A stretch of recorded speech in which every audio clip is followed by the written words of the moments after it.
Fruitland community where the tornado is.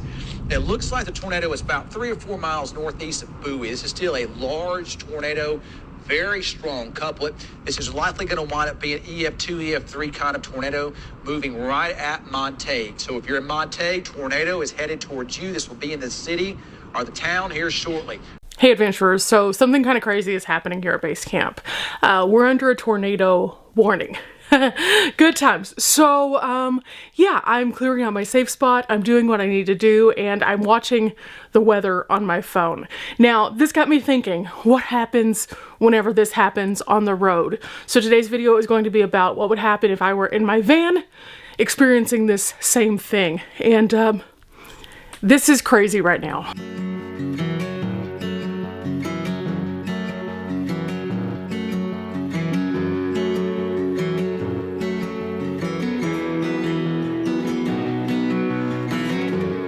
Now, because I'm using this particular lens, it's really kind of hard to see, but there is a definite line of darkness that is like right here, and you can see where the clouds separate. But I am, again, fortunate that I am at least at base camp. Now, if I were in my van, very different scenario. I wouldn't be able to go into a safe spot and get inside of a closet. So what do you do? That's the real question. What do you do? We're about to find out.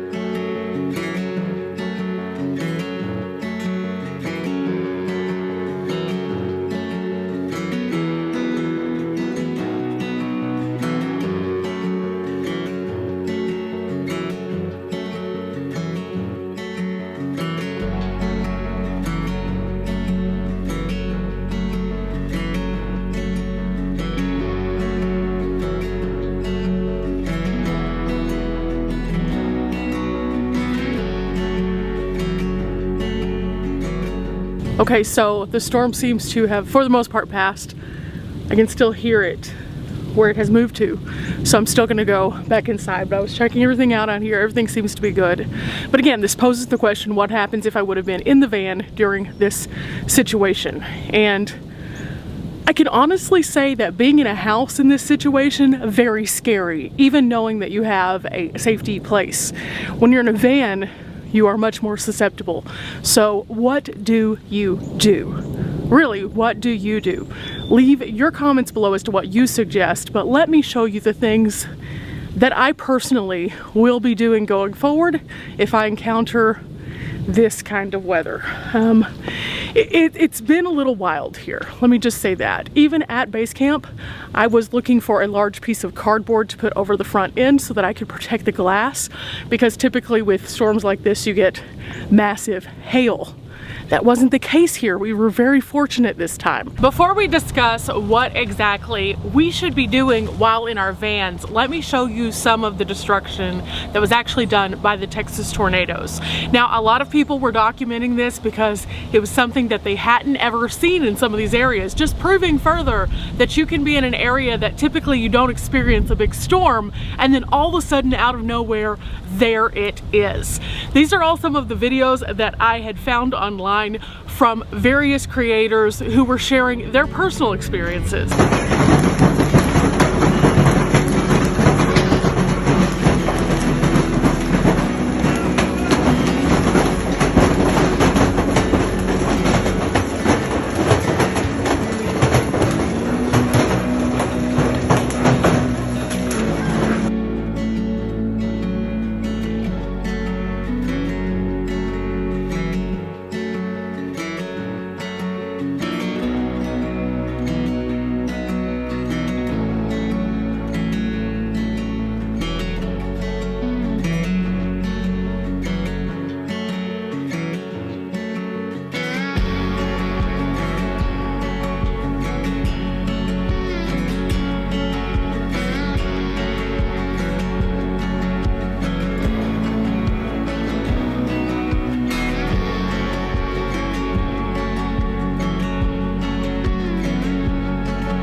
Confirmed tornadoes in Texas and Oklahoma. This is what it looked like inside one of those storms from a TV camera in Round Rock, Texas. You can see just some of the destruction left in the wake of that twister. In Elgin, southeast of there, the driver of a red pickup truck barely survived when high winds flipped the truck onto its side.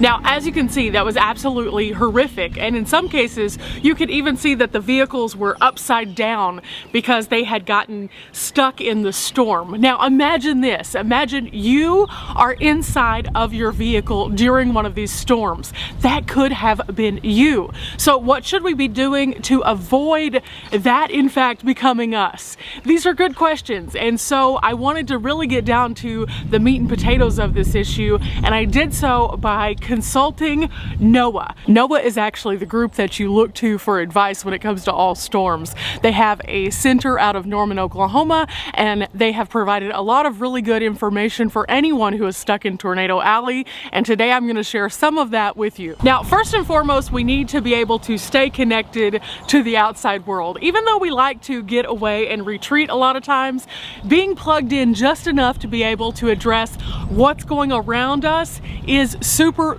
important. Now, of course, our iPhones and other smartphones will give us an alert if there is in fact a tornado watch or warning, and it pretty much scares the pants off of us with good reason. But it's very important to heed these warnings when you get them. Not to mention, as we are traveling, we want to make sure that we are keeping up with local news. Now, I know the beauty of being off-grid is that we can unplug from the realities of the big, scary world. But in cases of storms, we need to kind of still be plugged in just a little bit. Now, my personal suggestion for this one is whenever you pull into a new area, just kind of do a radio scan. Scan through to see if you can pick up a radio station, because you know that that's going to be a more local station. If the weather gets a little wonky, tune into that station.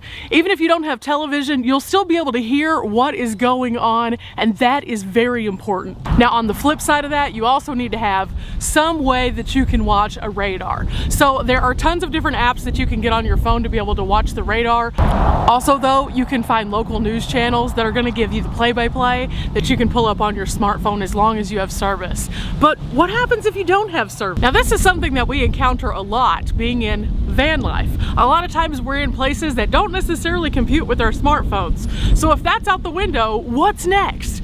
Well, there are several different kinds of hand crank radios that don't require you to have power or specific service. I have one of those as like a worst case scenario thing for basecamp, but also I will be putting one of them in my van because they're super handy, guys. What else can we learn? Well, we can learn to watch the very sky that is around us. Now, one of the things that I have learned is while I am at a campsite, as long as I have little scurrying critters like birds and things like that, I am okay. But as soon as they go away, if it's stormy out, I know something bad is about to happen. Learning about the nature around you is imperative when it comes to being able to identify a storm and get to safety fast. Now, say I am actually driving down the road in Dimples and all of a sudden I see the storms coming in and the birds have vacated. I know it's about to get real serious real fast. So what should I do then? Do I continue driving? Do I pull off? What do I do? Now, a lot of people would say pull your car over under an underpass to give it a little bit of protection from hail, and then take your behind up the incline and hide in that little cubby. That is so wrong though. In fact, the Weather Service says that that's one of the more dangerous things that you can possibly do. You are just as safe under an underpass as you are in a physical moving car, which means you are not safe at all. In fact, if you look at the little subsection right here that says in vehicles, it says it's highly dangerous no matter what you do. And getting out of your vehicle and going into an underpass area is just a way for you to potentially harm yourself even further. So what would you be doing instead of that? That actually might also surprise you. In fact, if you are driving along a road like this and suddenly a storm swoops in, did you know that this little valley or culvert right here is actually the safest thing that you can put your physical being into? Absolutely it is. And because we are in a van and we have some heavier items with us, it is important for you to grab the thickest blanket that you have and cover your body while laying in the lowest area you can possibly find. Now, some people might say, no, don't get out of the car. That's super dangerous.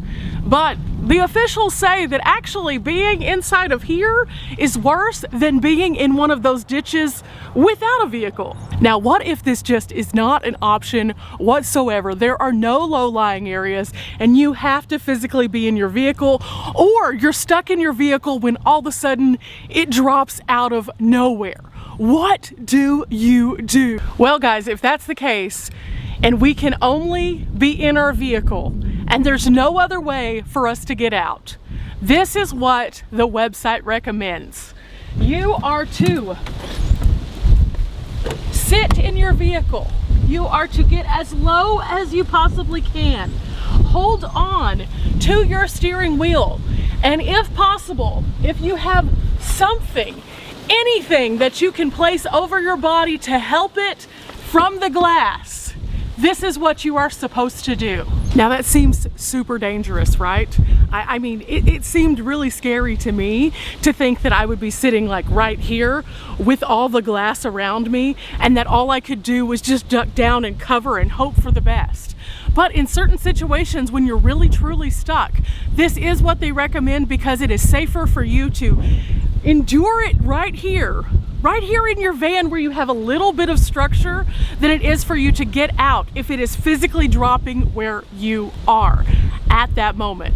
Now, what happens if you're in the back of your van when the storm hits? Is there anything that you can do?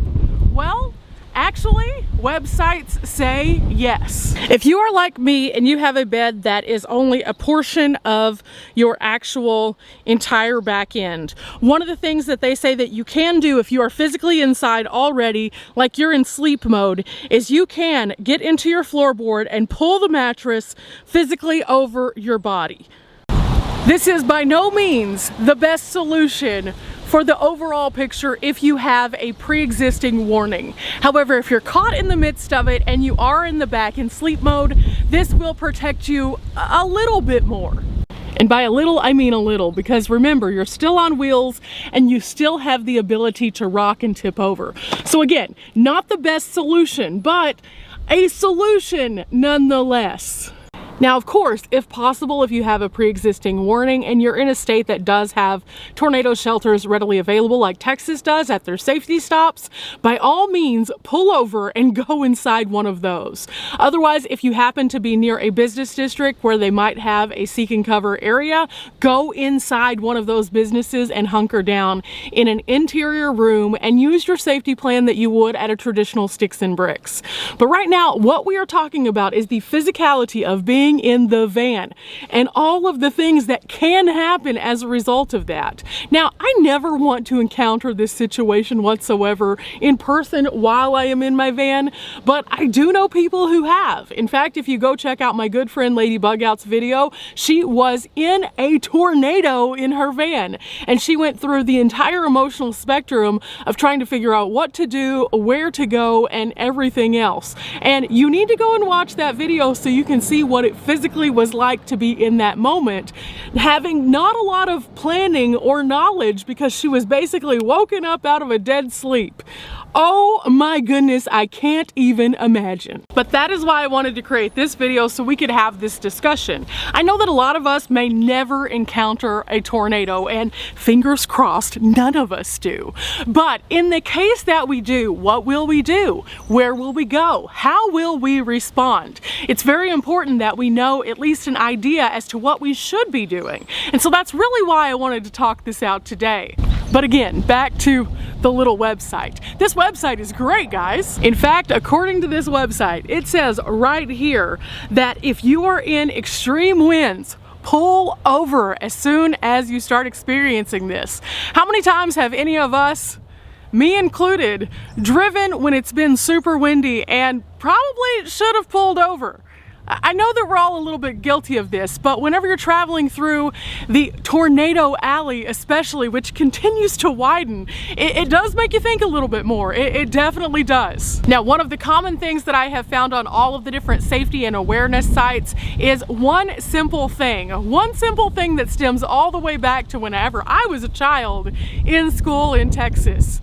Whenever you are trying to seek any kind of shelter from a tornado, cover your head. And as much as I like a hat, that's not what they're talking about. Now, doing this is super simple. All you need to do is lock your fingers behind your head and cover as much surface area as you can on your dome. This is going to keep any kind of debris from going directly into your noggin and potentially harming you much worse. Now, your fingers are small, and you might not think that they're going to do too much, but you might be surprised. Now, ideally, you'll have something like this in your vehicle. And if you do, you could actually just put this over your head and it would give you a lot more protection. However, if you don't, just go with the finger method. That's what they suggest. Now, does everything we talked about today seem a little bit common sense? Absolutely. We've all heard it at some point in time, probably, during some kind of safety speech, either at a job or at school whenever we were younger. However, whenever we get into a van, we have to really think about applying those. And I like to do that by placing different things in my van at different points. For example, this is in my front seat because if I need it for regular van stuff, it's here.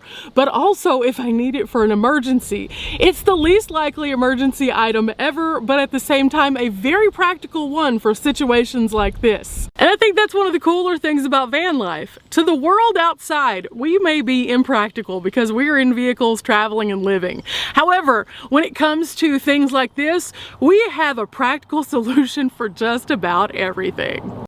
Now, what happens if you did get caught in a tornado and you received damage of some kind?